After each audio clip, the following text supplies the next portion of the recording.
কি কালমা পড়তে জানেন? না জানি না। বলুন, এদের বলুন, সেকুলার দায়িত্ব আমার, ও দায়িত্ব আমার। নমস্কার, খবরের ময়নাতদন্ত নিয়ে আমি সুমন চলে এসেছি আপনাদের কাছে। আজকে বিশ্লেষণ করব কাশ্মীরের যে ঘটনা, সেই ঘটনার পরিপ্রেক্ষিতে আমরা কিন্তু আজকে খবরের ময়নাতদন্ত করব, কারণ সারা বিশ্ব কিন্তু আলোড়ন ফেলে দিয়েছে আজকের এই যে আমরা যে বিষয় নিয়ে বিশ্লেষণ করব সেই ঘটনা। এবার কিন্তু কাশ্মীরে যে ঘটনা ঘটানো হয়েছে সেটা অত্যন্ত স্পর্শকাতর, একই সঙ্গে কিন্তু আলোড়ন ফেলে দিয়েছে। কেন?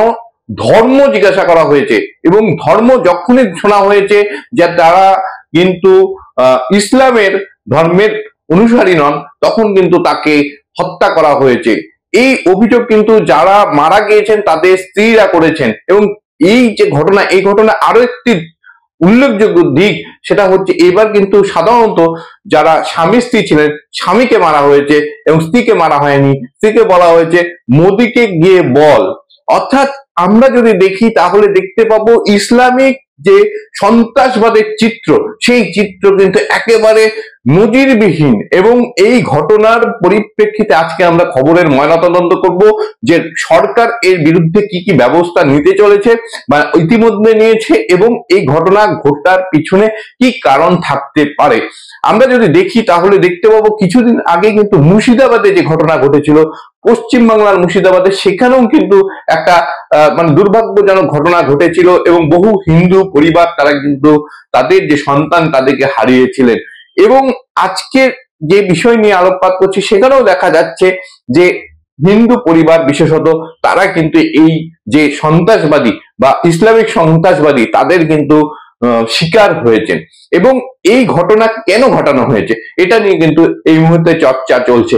এবং আমার যেটা ব্যক্তিগতভাবে মনে হচ্ছে আজকের এই পর্যালোচনা, দেখেন মুর্শিদাবাদের ঘটনা কিন্তু কখন ঘটানো হয়েছে, যখন দেখা যাচ্ছে আমেরিকার প্রেসিডেন্ট ডোনাল্ড ট্রাম্প তিনি কিন্তু বিভিন্ন রাষ্ট্রের উপরে ট্যারিফ জারি করছেন। অর্থাৎ একটা বাণিজ্য যুদ্ধ কিন্তু সারা বিশ্বে কিন্তু ছড়িয়ে পড়েছে, যেখানে এতদিন পর্যন্ত চীনের একটা দবদবা ছিল এবং চীন সারা বিশ্বকে কিন্তু নিয়ন্ত্রণ করতো, যদি বলতে চলে বিভিন্ন সামগ্রী রপ্তানি করে। এবং সেই জায়গায় কিন্তু চীনের উপরে প্রায় 122% পর্যন্ত শুল্ক আরোপ করেছে আমেরিকা। ফলে আমেরিকা থেকে যারা বিভিন্ন দ্রব্য বানাতেন, সে আমেরিকা সংস্থা হোক বা অন্য দেশের সংস্থা হোক, তারা কিন্তু ইতিমধ্যে চীনের থেকে মুখ ফিরিয়ে নিচ্ছেন। কেন? চীনে যদি একটা প্রোডাক্ট 100 টাকা খরচা হয়, তাহলে সেই প্রোডাক্টটা তাকে কিন্তু 222 টাকাতে বেচতে হবে এবং তারপর কিন্তু তাকে প্রফিট করতে হবে। অর্থাৎ এই যে একটা বিপুল খরচ, সেই খরচ দিয়ে কিন্তু তারা সেই প্রোডাক্ট এই বেশি দামে বিক্রি করতে পারবেন না, এমনটাই মনে করা হচ্ছিল। এবং তার পরিপ্রেক্ষিতে যে ঘটনা ঘটছিল, যে সেই সংস্থাগুলি ভারতের সঙ্গে যোগাযোগ করছিল। কেন? পাকিস্তানে বর্তমান যে আবহাওয়া রয়েছে সেখানে কিন্তু পাকিস্তানে সেই দ্রব্য বানানোর কোনো সম্ভাবনা নেই। বাংলাদেশেও একটা অস্থির পরিবেশ রয়েছে, একটা অবৈধ সরকার বা অস্থায়ী একটা সরকার কিন্তু সেখানে প্রতিষ্ঠিত হয়েছে, গণতান্ত্রিক যে সরকার তাকে মানে সরিয়ে দিয়ে। ফলে সেই সরকারের উপরে কিন্তু মানুষ বা ব্যবসায়ীদের কোনো আস্থা ছিল না। এবং ভারত, ইন্দোনেশিয়া প্রভৃতি দেশে কিন্তু তারা এই ধরনের যে দ্রব্যগুলি সেগুলি বানানোর চেষ্টা করছে। এবং ভারত সবচেয়ে বেশি উপকৃত হতো আমেরিকার এই যে সিদ্ধান্ত, এই সিদ্ধান্ত পরে সবচেয়ে বেশি ক্ষতিগ্রস্ত হচ্ছে বা হওয়ার সম্ভাবনা দেখা দিয়েছে চীনের। ফলে একটা কিন্তু মনে করা হচ্ছে যে এই ঘটনার বা এই যে ট্যারিফ আমেরিকার পক্ষ থেকে বিভিন্ন দেশে চাপানো হয়েছে, তাতে যেহেতু ভারতকে ট্যারিফ অনেক কম চাপানো হয়েছে এবং ভারতের পরিবেশ, ভারতের লেবার, স্কিলফুল লেবার পাওয়া যায়, ফলে ভারতে কিন্তু মুখী হচ্ছিল। অন্যদিকে বস্ত্র শিল্পেও যদি দেখি, বাংলাদেশ একেবারে শেষ হয়ে গিয়েছে, একটা অরাজক সরকার, অরাজক পরিস্থিতি। ফলে সেখান থেকেও কিন্তু শিল্প গোষ্ঠী তারা বাংলাদেশ থেকে মুখ ফিরিয়ে নিচ্ছে। এই মুহূর্তে আপনারা যদি দেখেন তাহলে দেখতে পাবেন ব্যাঙ্গালোর সহ বিভিন্ন রাজ্য, যেখানে বা গুজরাট, বিভিন্ন রাজ্য যেখানে কাপড় উৎপাদন হয়, সেখানে কিন্তু বস্ত্র উৎপাদনের ক্ষেত্রে সেখানে একটা আলোড়ন পড়ে গিয়েছে, মানে একটা নবজাগরণ পড়ে গিয়েছে। যেখানে 7-8 ঘন্টা কাজ হতো যে ফ্যাক্টরিতে, এখন 18-20 ঘন্টা কিন্তু কাজ হচ্ছে। এত প্রেশার চলে আসছে বা এত কাজের সুযোগ চলে আসছে। সুতরাং সেই জায়গায় দাঁড়িয়ে একটা যদি ভারতের ছবি যদি নষ্ট করা যায়, যে ভারতেও একটা অস্থিরতা রয়েছে, তাহলে কিন্তু সেই শিল্পগুলি ভারতের আসবে না, এমনটাও কিন্তু অনেক বিশেষজ্ঞ বলছেন। যে ফলে ভারতের একটা অস্থির পরিস্থিতি দেখানোর একটা চেষ্টা কোনো একটা শক্তি বা একাধিক দেশের একটা কিন্তু মানে উদ্দেশ্য তারা থাকতে পারে। এবং সেই উদ্দেশ্য নিয়ে প্রথমে দেখা গিয়েছিল মুর্শিদাবাদেও কিন্তু একটা গন্ডগোল হয়েছিল, অনেকে তার সঙ্গে কিন্তু লিঙ্ক করছিল এই আন্তর্জাতিক বিষয়টি।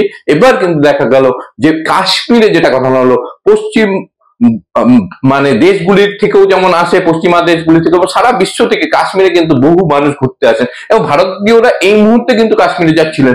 আপনারা যদি দেখেন তাহলে দেখতে পাবেন সেখানে 370 ধারা বিলোপের পর সেখানে একটা শান্তির পরিবেশ কিন্তু হয়েছিল। হ্যাঁ, সুপ্রিম কোর্টের নির্দেশে সেখানে নির্বাচন হয় এবং নির্বাচনের পরে একটা সরকার প্রতিষ্ঠিত হয়েছে, ফলে সেই সরকার কিন্তু সেখানে গুছিয়ে নেওয়ার চেষ্টা করছিল। অন্যদিকে যদি দেখা যায় কেন্দ্রীয় সরকারের একটা প্রচার ছিল যে কাশ্মীর এই মুহূর্তে শান্ত, ভূস্বর্গের আসুন, ভ্রমণ করুন, এবং ফলে সেখানে পর্যটন শিল্প একটা দারুণ ভাবে চাঙ্গা হয়ে গিয়েছিল, বহু মানুষ কিন্তু কর্মসংস্থান হচ্ছিল, এবং বলা হচ্ছিল যে কাশ্মীরের একটা অনুন্নয়নের ফলে কিন্তু সেখানে একটা উগ্রপন্থা বা উগ্রপন্থীরা কিন্তু তৈরি হচ্ছিল।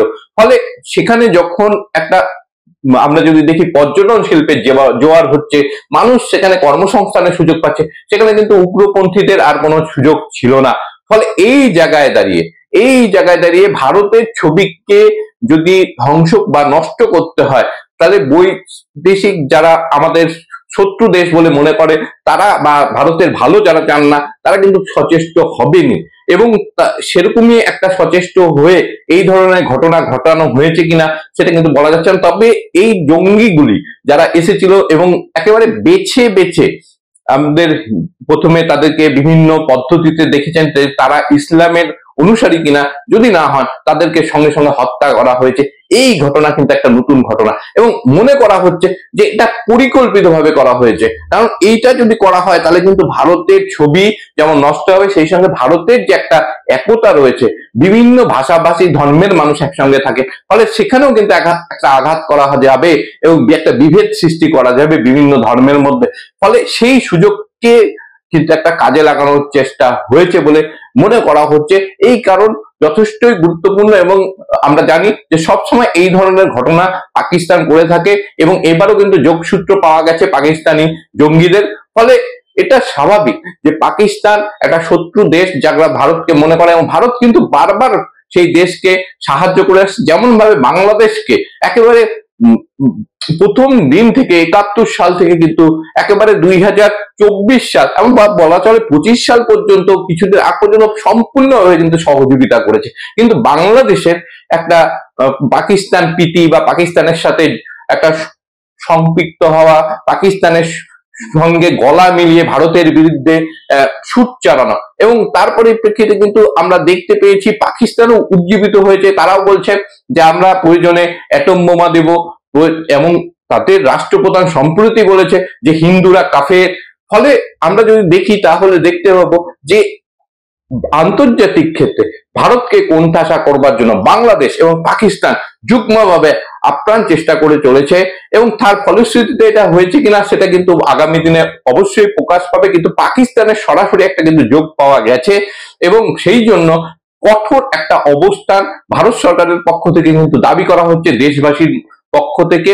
এবং আমরা যদি দেখতে পাবো কালকে ভারতের যারা সামরিক প্রধান রয়েছেন 3 বিভাগের, তারা কিন্তু দেশের সরকারের সঙ্গে বসেছিলেন, এবং আলোচনায় ঠিক হয় যে পাকিস্তানের সঙ্গে সমস্ত সম্পর্ক আমরা কিন্তু বিচ্ছিন্ন করব, এবং সেই জন্য কিন্তু একাধিক নির্দেশ কিন্তু ইতিমধ্যে দেওয়া হয়েছে। এবং তার মধ্যে উল্লেখযোগ্য যেটা যে ভিসার সমস্ত বাতিল করে দেওয়া হচ্ছে সবাইকে, এবং সেখানকার যে রাষ্ট্রদূত সেটাও কিন্তু বন্ধ করে দেওয়া হবে। ভারত পাকিস্তানের যে বর্ডারগুলি রয়েছে সেই বর্ডারগুলিতে যেখানে আগে যান চলাচল হতো সেগুলি কিন্তু সম্পূর্ণ বন্ধ করে দেওয়া হবে, এবং পাকিস্তানের সঙ্গে সমস্ত সম্পর্ক সেটা কিন্তু ছিন্ন করা হবে। একই সঙ্গে যেটা আমরা যদি দেখি পাকিস্তান ভারতের উপর দিয়ে বয়ে চলা সিন্ধু নদীর উপরে কিন্তু তারা নির্ভরশীল, এবং সেই সিন্ধু নদীর যে চুক্তি রয়েছে ভারতের সঙ্গে, সেই চুক্তি নেহরুজি করেছিলেন 1960 সালে।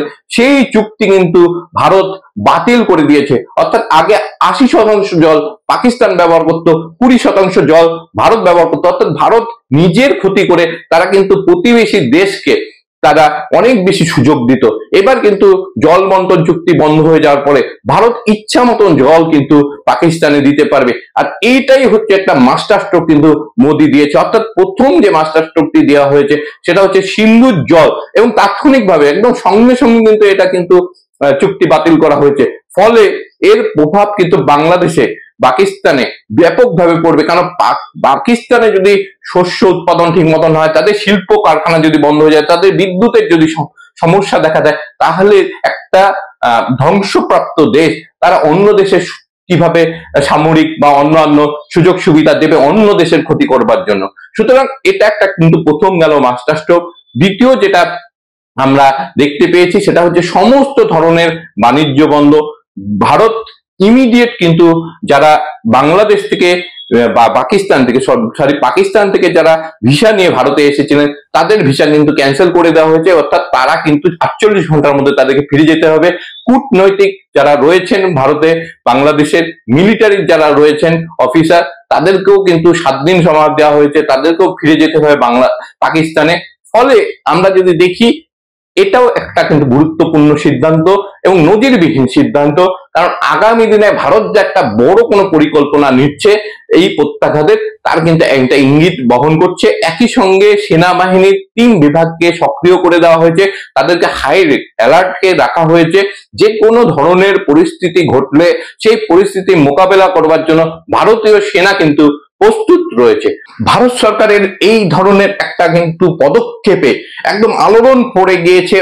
পাকিস্তানিরাও কিন্তু এই বিষয় নিয়ে অত্যন্ত চিন্তিত হয়ে পড়েছেন, এবং তারা এতদিন পর্যন্ত যেমন একটা হুঙ্কার দিতেন, ভারতকে ভয় দেখাতেন অ্যাটম বোমের, আজকে কিন্তু দেখা গেল যে পাকিস্তানের শীর্ষ কর্তারাও তারাও কিন্তু একাধিক জাতীয় নিরাপত্তা সংক্রান্ত তারা একটা মিটিং ডেকেছেন। এবং সেই মিটিং এ কি হলো না হলো ভারতের কিন্তু সেই বিষয়ে কোনো তাদের পদক্ষেপে কোনো কর্ণপাত করবার দরকার নেই। কারণ ভারত এই মুহূর্তে শক্তিশালী শুধু নয়, ভারতকে কিন্তু এই ধরনের যে সন্ত্রাস ভারতের শিকার হয়েছে, ভারত যে শিকার হয়েছে, ফলে সারা বিশ্ব কিন্তু ভারতের পাশে রয়েছে। আমেরিকা, রাশিয়া, ইসরায়েল, এমনকি শ্রীলঙ্কা, তারাও কিন্তু ভারতকে সমর্থন করেছে। ফলে এটা কিন্তু ভারতের জন্য একটা বড় সুযোগও চলে এসেছে। এই ধরনের যে ভারতকে খাবে, ভারতের পড়বে এবং ভারতকেই কিন্তু হুঙ্কার দিবে, যেমন পাকিস্তানের ছিল সমস্ত কিছু ভারতের তারা কিন্তু ব্যবহার করত, বাংলাদেশিরা সমস্ত কিছু ভারতের তারা খেত, কিন্তু ভারতের পেঁয়াজ আলু থেকে শুরু করে পড়তো ভারতের সুতা, সেই সুতার কিন্তু তারা কিন্তু কাপড় বানিয়ে সেগুলো পরতো, অথবা ভারতের পোশাক পরতো, ভারতের প্রসাধন সামগ্রী তারা কিন্তু ব্যবহার করতো। অথচ ভারত বিরোধিতা শুধুমাত্র এই ঘটনা কিন্তু আমাদেরকে অনেক দূর কিন্তু নিয়ে যাওয়ার একটা কিন্তু সুযোগ তৈরি করলো।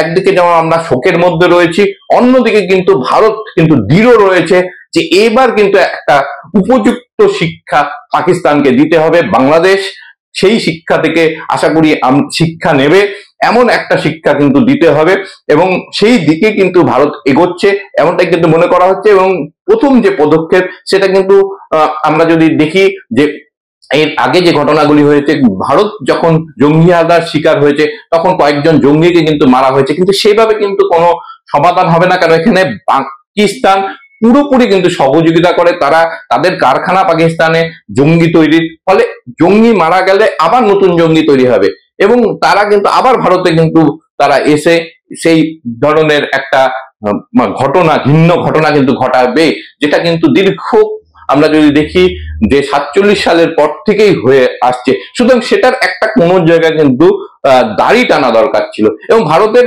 আরো কিছু কিন্তু করোয়া পদক্ষেপ নেওয়ার সুযোগ রয়েছে।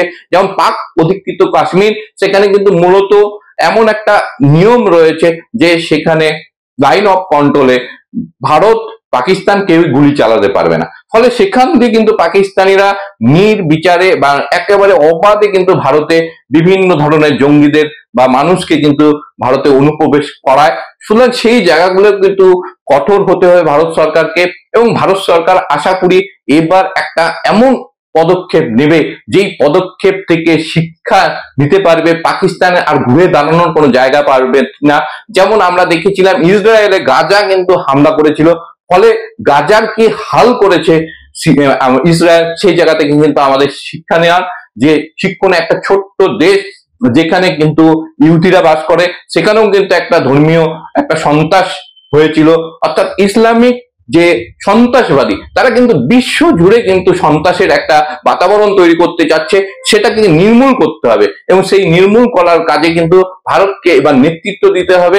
ভারত আশা করি সেই কাজে কিন্তু সফল হবে।